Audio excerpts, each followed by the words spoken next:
So welcome back to Favorite Friday. For this case, we are going back to Nevada. Not Las Vegas, but apparently there's a city nearby named Henderson. And so our case is out of Henderson.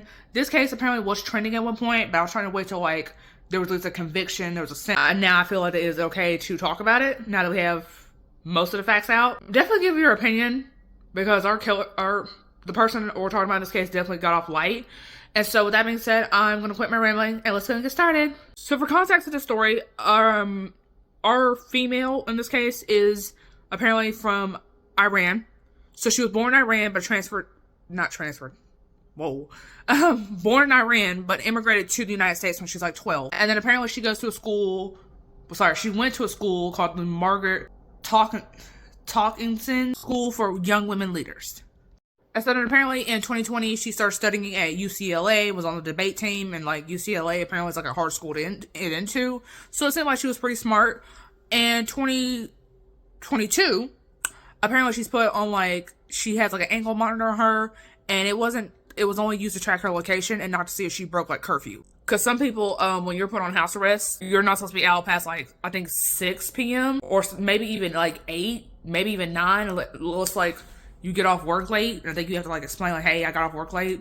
But yeah, so apparently she was still. So then Nika starts. She goes on a site called Plenty of Fish, which is pretty much, from what I've read, pretty much a really shady ass dating app, and that you shouldn't be on there unless you're wanting to get murdered essentially. And so she goes on there. She meets this guy. His name's not been revealed, which normally I was oh, that sucks. But finding out once you'll find out what happened, you'll see why his name get revealed. So then March 5th, 2022, they agreed to meet on that date. They go to a hotel in Henderson, where, like I said, our story takes place. They go, apparently, I guess it was agreed upon in the messages that they get intimate. She asked, and she blindfolded him. Apparently, he consented. She turns the lights off. She then grabs a knife out of nowhere and starts stabbing him. He obviously is defending himself, as one would, and then he is able to push her off, luckily. And then she goes out to the hallway, finds the receptionist. So that's the person who's at the front desk who's checking people in and shit. She tells the receptionist that she stabbed somebody. And then the police is also called. And they eventually find Nika, and apparently she's wrapped in a towel. And she admits that, yes, I did stab him, but I only intended to hurt him. So then Nika would later claim that she attacked the man in response to the 2020 assassination of an Iranian leader by the name of Qasim Soleimani, who apparently was assassinated by a drone back in 2020.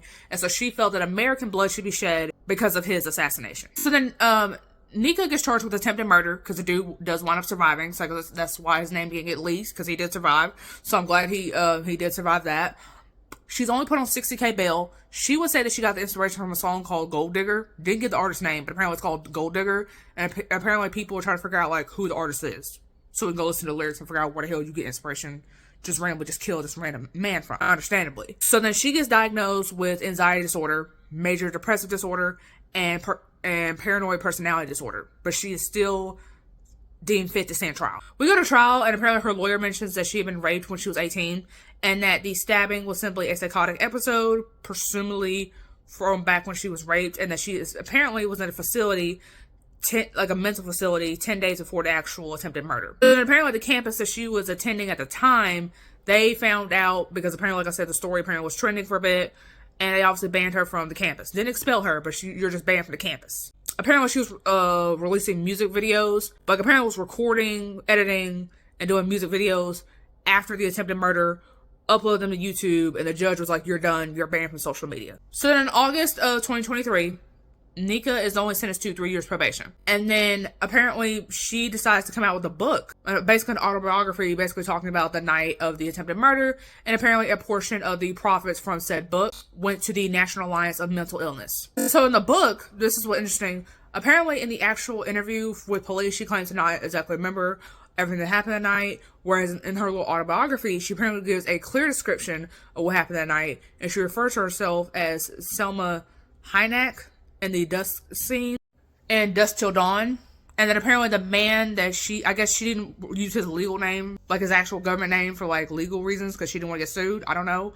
But apparently she referred to the man that she stabbed as George Clooney, and she doesn't mention him at all after she's arrested. And whether apparently he came out and said he has since forgiven her, because maybe she is mentally ill. He did, I guess it said that he has since forgiven her. And so, yeah, that's all that I have for this case. Definitely all over the place. The fact that she only got 3 years, probation for trying to kill for a man that more than likely didn't even know she even specifically even existed. Yeah, I just find that crazy, if you ask me. And so, let me know what you think. Do you think that she should have been sent to back to a mental facility since she apparently wasn't one? Do you think that she should spend time in jail? Because again, because apparently she did stab this man in the neck, but apparently it wasn't serious enough to kill him. So thank God for that. Definitely know what you think. Definitely let me know what you think her punishment should have been, and should have some of those profits should have went to the man that she almost killed. So definitely know what you think down below. I cover fatal females I do 3 murder cases every Friday. I'm here for you guys. Subscribe for more fatal females. Sources down below as always. Let me know your thoughts down below as always. And I'll see you guys in the next one. Bye. So if I play dead, will you regret everything that you did, that you said? I don't think you understand what you're doing, and my heart's black and blue from the bruising. I feel like